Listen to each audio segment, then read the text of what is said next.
सबसे पहला सवाल सुधांशु त्रिवेदी, बहुत जल्दी से मेरा आपसे है, क्या राम केवल एक कल्पना मात्र है? यदि राम कल्पना है तो राष्ट्रपिता महात्मा गांधी का राजनीतिक दर्शन राम राज्य का छलावा था? जवाब चाहिए।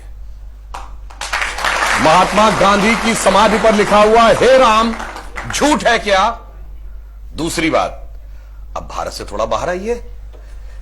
पिछले ही साल याद है दीपावली में साउथ कोरिया की फर्स्ट लेडी आई थी, क्योंकि वो मानते हैं उनके परिवार की डिसेंडेंसी भगवान राम से। थाईलैंड का किंग टाइटल होल्ड करता है, किंग रामा द 9th। पूरे यूरोप में हरे राम हरे कृष्णा मूवमेंट चलता है, ये कोई भारत ने नहीं चलाया। और दुनिया में एक ही देश ऐसा है जिसके नेशनल ब्रॉडकास्टर पर हर दिन रामायण आती है, वो है दुनिया का सबसे बड़ा मुस्लिम देश इंडोनेशिया। ठीक, और आप जाइए बाली जाइए, इतनी बड़ी वहां पे मूर्तियां नजर आती हैं राम लक्ष्मण और उनकी वो। और रावण का देश Sri Lanka, officially government of Sri Lanka कहती है लिखित में कि राम थे और राम के ये ऐतिहासिक स्थल हैं, मगर दुर्भाग्य कि राम का देश भारत आज इस बात पे बहस करता है कि ये नहीं है। अब मैं एक और वैज्ञानिक बात कहता हूं, सारी चीजों के बारे में तो टेक्नोलॉजी बदलती रहती है, नई नई चीजें आती रहती हैं। पहले रडार मैपिंग नहीं थी, आर्कियोलॉजिकल एक्सकवेशन नहीं था, अंदाजेस किया जाता था, अब मैपिंग के थ्रू किया जाता है। मैं पूछना चाहता हूं, साइंस एंड टेक्नोलॉजी में सबसे बड़ी थ्योरी आइंस्टीन ने रिलेटिविटी की थ्योरी दी, जिसमें उसने कहा यह दुनिया सिर्फ स्पेस नहीं है, टाइम एंड स्पेस फॉर्म है। मैं आपसे पूछना चाहता हूं, टाइम का सबसे एक्यूरेट पैरामीटर क्या हो सकता है? आप कहेंगे 5 बजे है, तो 5 तो दिल्ली में बजे ना, लंदन में तो कुछ और बजा होगा, इसलिए ग्रीनिच मीन टाइम है जो सारी दुनिया पे लागू है। अगर आपसे पूछूं टाइम का एब्सोल्यूट पैरामीटर क्या है जो दुनिया में यहां पर छोड़िए, धरती पे, मंगल पे, बृहस्पति पे, किसी पॉइंट ऑफ सोलर सिस्टम पे लागू हो, it is only the relative motion position of the planet. और भगवान राम के रिलेटिव मोशन ऑफ प्लैनेट यानी एग्जैक्ट टाइम लिखा है।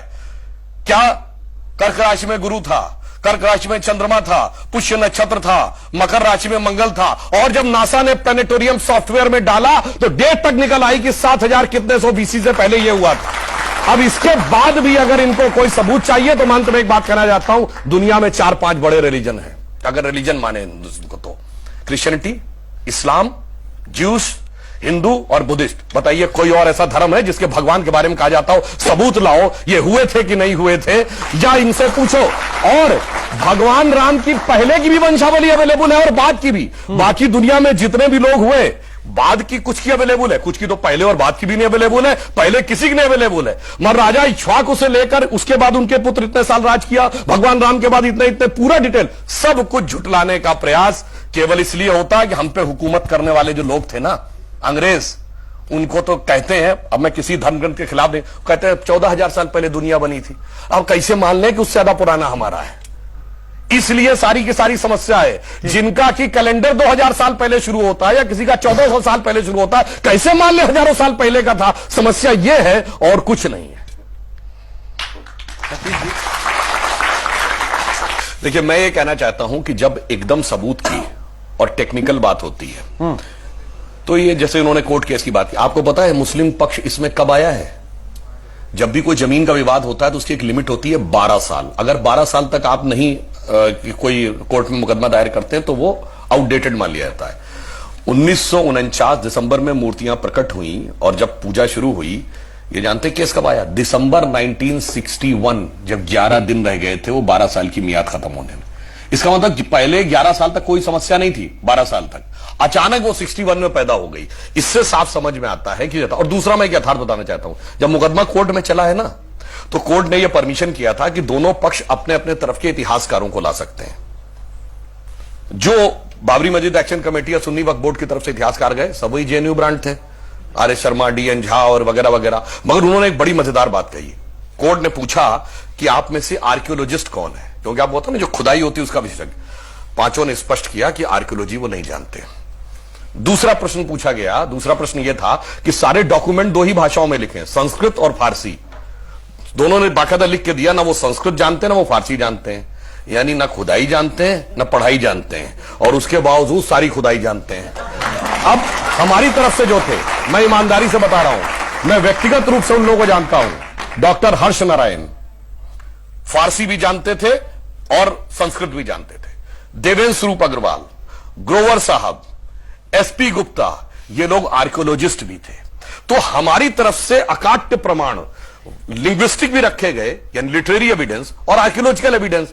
जब इनसे कहा गया, पहले इन्होंने कहा जी वहां पर तो कुछ नहीं था, पहले मस्जिद बनी, पहले ही मस्जिद बनी थी। अब जब नीचे निकल आया स्ट्रक्चर, कहते नहीं जो ईदगाह के ऊपर मस्जिद बनाई गई थी, क्योंकि अब नीचे स्ट्रक्चर निकल आया। अब जब स्ट्रक्चर में निकल आए 72 खंबे, नहीं जी ये तो सब गलत है, ये राम का मंदिर नहीं है। मैं एक बात और कहना चाहता हूं, अगर बहस यहीं से शुरू हुई होती जमीनी विवाद से तो कोई बात, जब ये मामला उठा था, आज की पीढ़ी को तो याद नहीं होगा, 89-90 में जानते यहां थोड़ी शुरू हुआ था भगवान राम। कहते राम थे कि नहीं, अयोध्या ये थी ही नहीं, हुए थे तो पहले साबित करो, और हुए थे तो यहां साबित करो। और प्रतिक्रिया कब आई थी, आजकल फिर उससे कनेक्शन है। शाहबानो केस में भारत की सरकार ने एक निर्णय लिया कि धार्मिक मामले में रत्ती भर भी हस्तक्षेप नहीं करेंगे, क्योंकि धार्मिक मामले का पूरा सम्मान करती है सरकार, ये आस्था से चलेगा। तो अगर 100 या 80 रुपया मुआवजा जो शाहबानो को तय हुआ था वो देने का निर्णय कोर्ट ने किया है, तो उसे पलट देंगे, कोर्ट का अधिकार नहीं है, धार्मिक भावना ऊपर है। और 1 साल बाद कहते हैं कि हमारे भगवान कहां पैदा हुए, तो कोर्ट में प्रूफ करना पड़ेगा, और अयोध्या में नहीं इसी जगह में पैदा हुए ये प्रूफ करना पड़ेगा। ये जो इतना बड़ा अंतर जब दिखाई पड़ता है तब इस प्रकार की प्रक्रिया आती है। और एक बात जो विजय शंकर तिवारी जी ने कि सबसे पुराना जो इंसिडेंट जानते क्या है, 1858 में अयोध्या की कोतवाली में मुकदमा दर्ज है कि कई 100 निहंग आए, गुरु गोविंद सिंह जी का नाम लेते हुए उन्होंने कब्जा कर लिया है, और चारों तरफ उस दीवालों पर राम राम लिख दिया है। ये शीतला प्रसाद दुबे थानेदार ने अपनी तहरीर में लिखा, अंग्रेजों के जमाने लिखा, क्या लिखा है, कहां कब्जा कर लिया है, मस्जिद जन्म स्थान। अब भैया किसका जन्म स्थान था मस्जिद, वो बता दीजिए। मीर बाकी के पत्थर पे लिखा फरिश्ते के उतरने की जगह, इस्लामी मान्यताओं के अनुसार कौन सा फरिश्ता उतरा था वो बता दीजिए। सुनिए, ये तो आप 1992 कर रहे हैं, ये 1976 में 8 खंबे नीचे खुदाई में निकल रहे थे, ये आर्कियोलॉजिकल सर्वे की रिपोर्ट में है। और ये बताने वाला के मोहम्मद है, वो किसने ला के रखे थे, इंदिरा गांधी रखी थी क्या, बताइए ना।